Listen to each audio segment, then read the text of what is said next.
tudo bem com vocês? Hoje nós vamos para o último dia de aula do mês de novembro, ó, fique claro, amanhã inicia o mês de dezembro, né? E a gente tem mais alguns dias aí pela frente. Então vamos fazer a leitura aqui junto com o prof. Rio Negro, 30 de novembro de 2021, né? Fazendo a classificação aqui da dezena e da unidade. Aqui nós não temos nenhuma unidade e aqui a gente já formou 3 dezenas.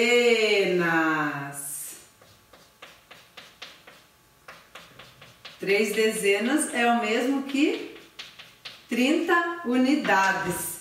E nós estamos no 11º mês do ano.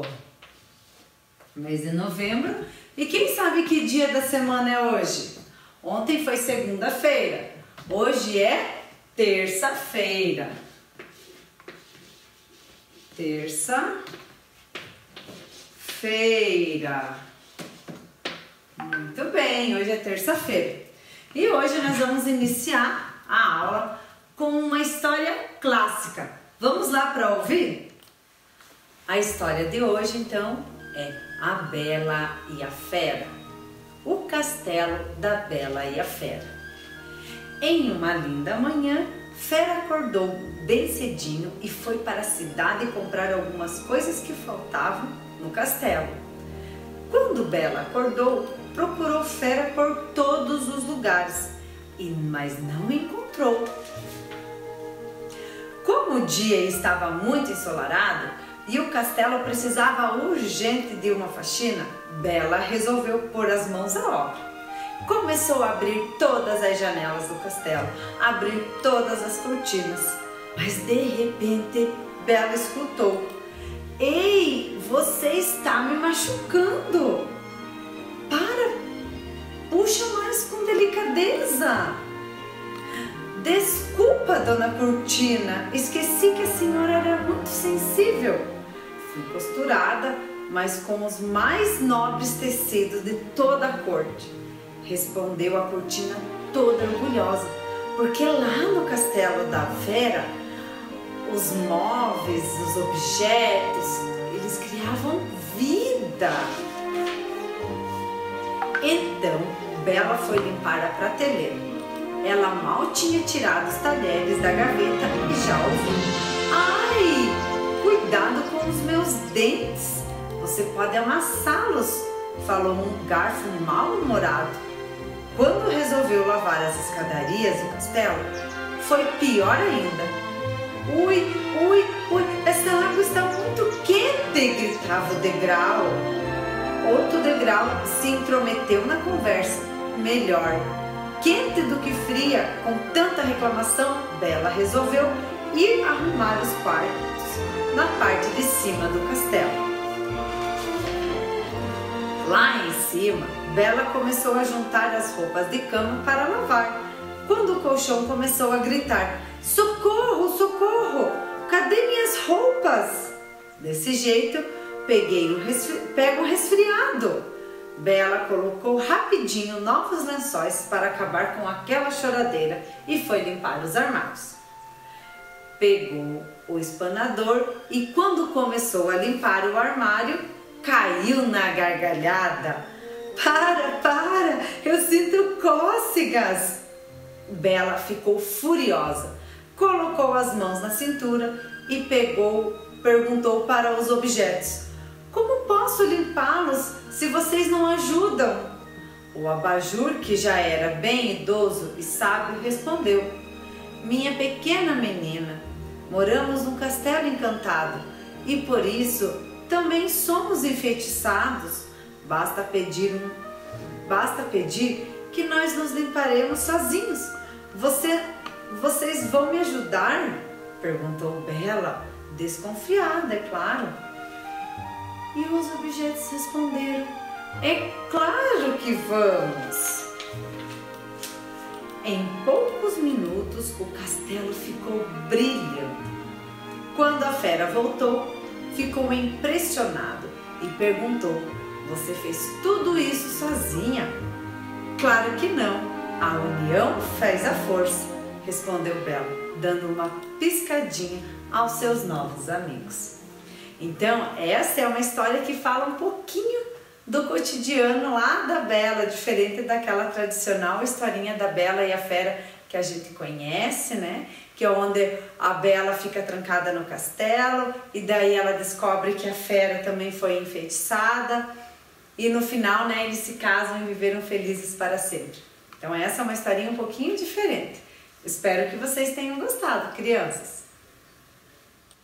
Então, crianças, agora continuando com as nossas atividades, aqui na página 34 da apostila de língua portuguesa, 30/11, aqui como vocês podem ver, temos atividades para fazer agora. Você gosta de contos de fada? Essa história que a prof acabou de contar, ela faz parte de um conto de fadas, assim como as histórias da Cinderela, da Bela Adormecida. Todas essas histórias, elas fazem parte de um conto de fadas. Então, e geralmente as histórias, não somente esses contos de fada, mas as histórias, elas começam, né, como era uma vez e terminam com viveram felizes para sempre, assim como a gente já ouviu em alguns dias ali a história da Branca de Neve e outras historinhas. Daí vocês precisam pintar, olha, na atividade. Pinte as palavras que podem aparecer nos contos de fada. Quais palavras que estão aqui, dentro desses espaços, aparecem geralmente num conto de fada? Castelo, rei, magia. Carro, princesa, caderno. Bruxa, prédio, fada. Moto, rádio e príncipe. Então vocês vão pintar somente as palavras que aparecem nos contos de fada. Dificilmente a gente vai ouvir um conto de fada clássico, falando num prédio ou numa moto, nessas coisas, entende? Então vocês vão colocar, vão pintar. Por exemplo, o castelo vocês podem pintar, porque sempre tem os castelos nos contos de fada. O rei, magia, daí o outro vocês vão procurar outras palavrinhas, vão fazendo a leitura e pintando também. Daí continuando, aqui nós temos um caça-palavras. Observe as imagens e encontre no caça-palavras. Aqui nós temos algumas imagens, ó. Ninho, castelo, chapéu, fada e cavalo. E vocês vão procurar essas palavras aqui no caça-palavras, certo? Continuando. Então, ali no caça-palavras, vocês tinham que encontrar algumas palavras. Quais são elas? Ninho. Outra palavra? Castelo. Outra palavra, chapéu. Chapéu. Fada. E também cavalo. Depois que vocês encontrarem essas palavras, vocês vão formar frases com essas palavras encontradas. Então, vocês vão formar uma frase lá com a palavra ninho, depois uma frase lá com a palavra castelo, tá certo? Cada palavrinha é uma frase. O que é uma frase? É o conjunto com várias palavras. Então, olha o ninho. Eu vi um ninho de passarinho em cima da árvore. O castelo da Bela e a Fera era realmente muito lindo e mágico. Isso daqui é uma frase, tá certo, crianças? Espero que vocês tenham entendido e gostado da nossa aula de língua portuguesa de hoje. E agora vamos lá, continuando nossas atividades.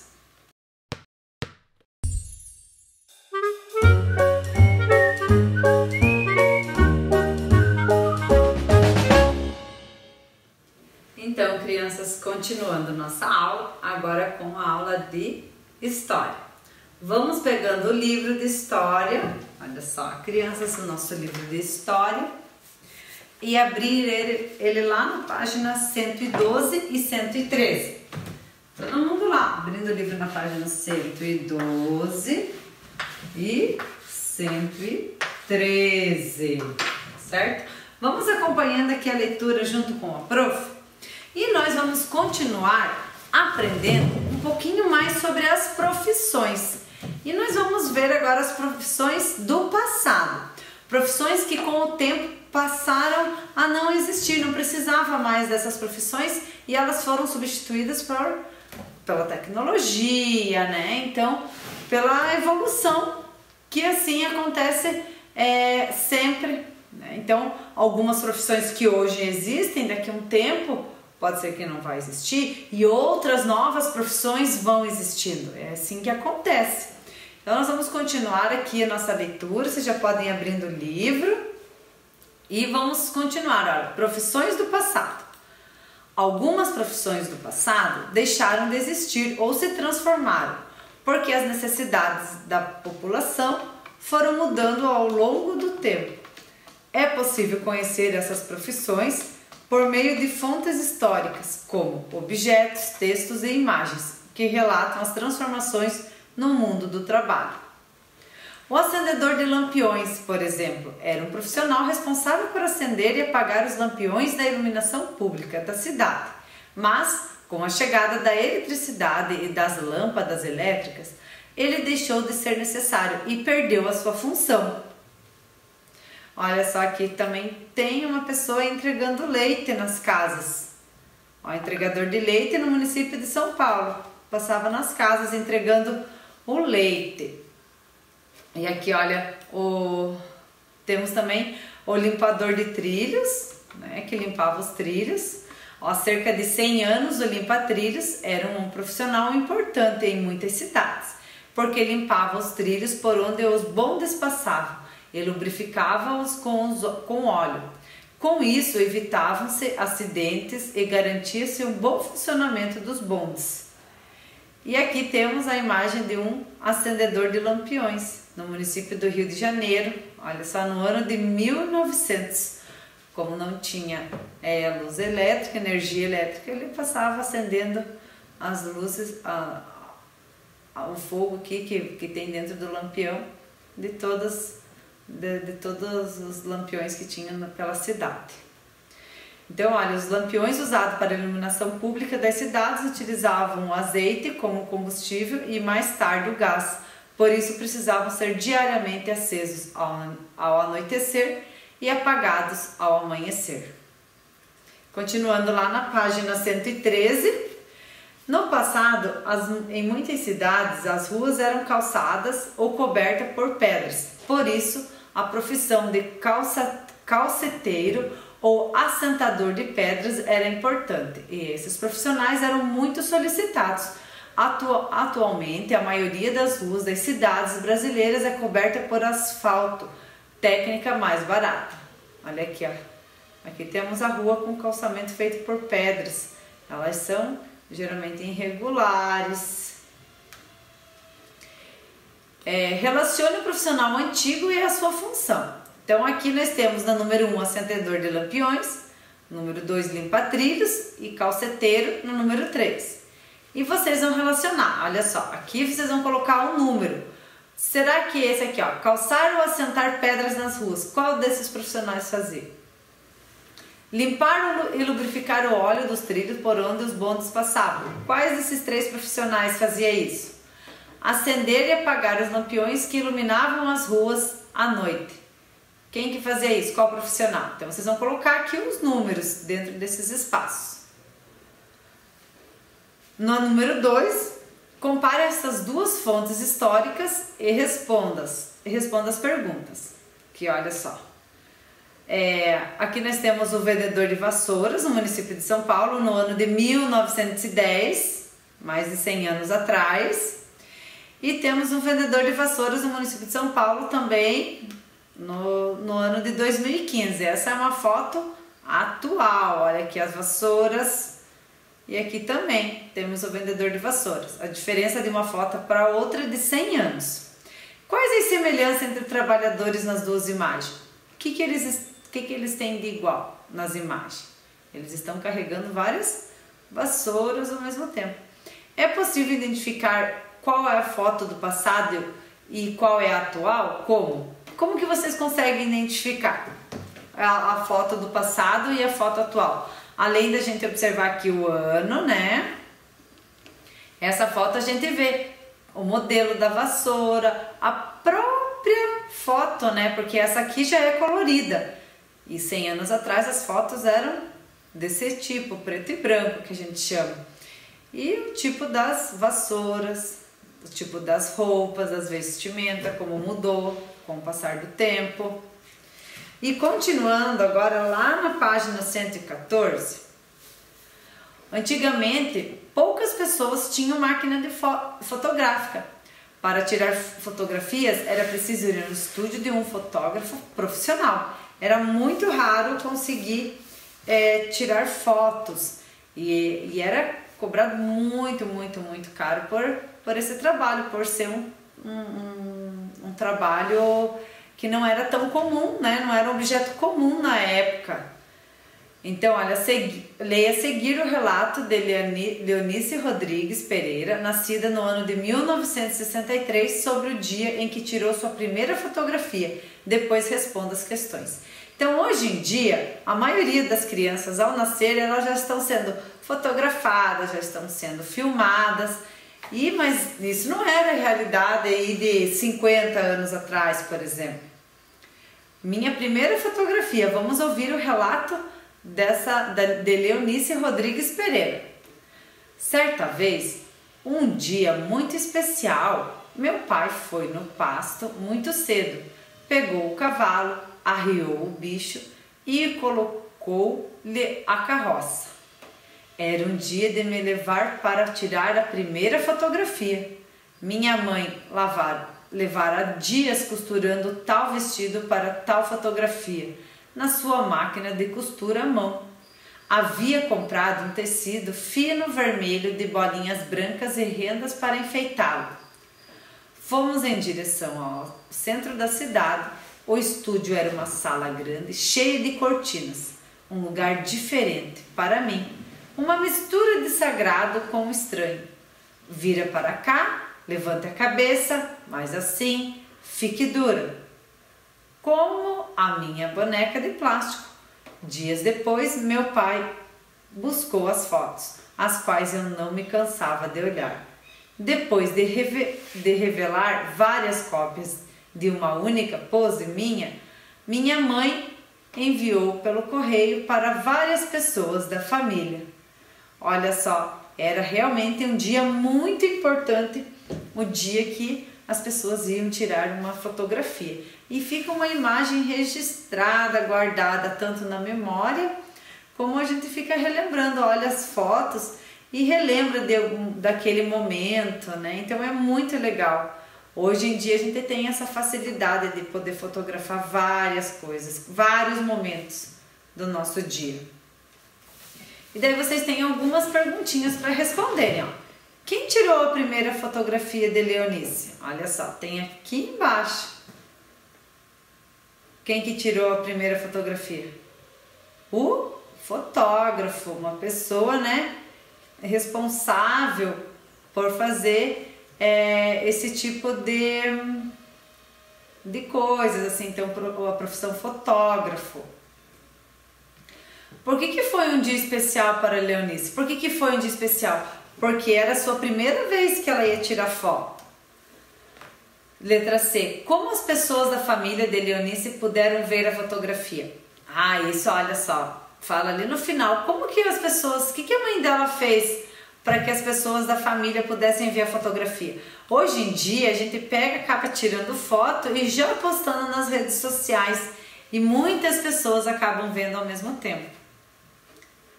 Bem diferente daquela época.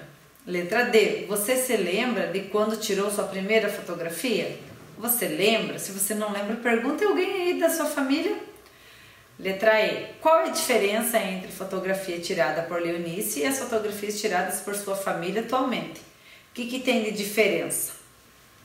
Alguém já tirou alguma foto em estúdio com um profissional, que é um fotógrafo, ou não? Daí vocês vão colocar ali. E continuando aqui na página 115, vamos continuando aqui a leitura. Ó. Antigamente, a produção artesanal era de maneira mais comum de produzir utensílios utilizados no cotidiano, como móveis, ferramentas e roupas. Os produtos eram fabricados manualmente, com a utilização de instrumentos e máquinas muito simples. Fabricava-se pequenas quantidades de cada produto e um mesmo artesão dominava todas as etapas da produção de uma mercadoria, da confecção à venda. Na atualidade, na produção industrial, há máquinas modernas e complexas. Cada trabalhador ou grupo de trabalhadores controla as máquinas em apenas uma das etapas de produção, sem conhecer o processo completo de fabricação de uma mercadoria. Além disso, a utilização de máquinas complexas faz aumentar bastante a quantidade de produtos fabricados e diminui o preço da mercadoria. Aqui nós temos, olha só, os sapateiros em oficina de conserto de calçado no ano de 1916, mais de 100 anos atrás dessa foto. E aqui, operários trabalhando em fábrica de calçado. Então, tem várias máquinas que acabam, facilitando e produzindo muito mais do que manualmente, como era antigamente. Essa é uma evolução. Ainda hoje o trabalho artesanal existe. Essa atividade valoriza a cultura de diferentes comunidades e mantém antigas tradições. Aqui tem um grupo de artesãs expondo seus trabalhos. Olha só que legal! Então, crianças, para finalizar aqui as nossas atividades de história, a prof vai passar um videozinho sobre as profissões do passado. Hoje nós vamos falar das profissões do passado. Algumas profissões do passado deixaram de existir ou se transformaram porque as necessidades da população foram mudando ao longo do tempo. Um exemplo era a entrega de leite que precisava ser entregue nas casas diariamente, pois nem todas as pessoas possuíam refrigerador. O uso da geladeira fez com que a profissão de entregador de leite deixasse de ser comum. Nos dias atuais, compramos o leite no supermercado e colocamos na geladeira quando chegamos em casa, para conservá-lo por um tempo prolongado. Hoje também, a preparação do leite em fábricas possibilita que ele demore mais tempo conservado para consumirmos. Mas se é comum, ainda quem tem criação de vacas, retirar o leite para vendê-lo de porta em porta ou em um mercado central, que é onde é vendido todo tipo de alimento. Antigamente, também tinha um acendedor de lampiões. Era o profissional responsável por acender e apagar os lampiões de iluminação pública da cidade. Mas, com a chegada da eletricidade e das lâmpadas elétricas, essa profissão deixou de ser necessária e perdeu sua função. Há cerca de 100 anos, o limpa-trilhos era um profissional importante em muitas cidades, porque limpava os trilhos por onde os bondes passavam e lubrificavam-os com óleo. Com isso, evitava-se acidentes e garantia-se o bom funcionamento dos bondes. Profissões que não existem mais: despertador humano, telefonista e vendedor de vassouras.